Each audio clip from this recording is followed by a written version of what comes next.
ধরুন আপনি রাস্তাতে হেঁটে যাচ্ছেন, হঠাৎ দেখলেন যে 4-5 জন মানুষ একজন মানুষকে মারছে এবং বলছে সে একজন চোর কিংবা নারী উত্ত্যক্তকারী।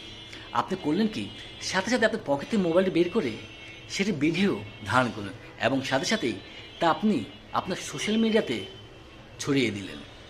দেখা গেল যে মুহূর্তের মধ্যে সেই ভিডিওটি ভাইরাল হয়ে গেল, কিন্তু প্রকৃতপক্ষে যার ভিডিওটি করলেন সে একজন ইনোসেন্ট পার্সন ছিল, বরং যে 4-5 জন মানুষ তাকে মারছিল তারাই প্রকৃতপক্ষে অপরাধী।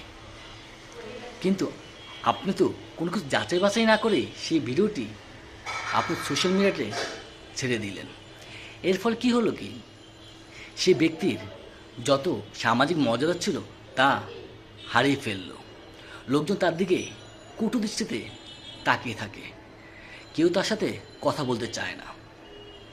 ভাবতে পারছেন আপনি আপনার অজান্তে কত বড় অপরাধ করে ফেলছেন?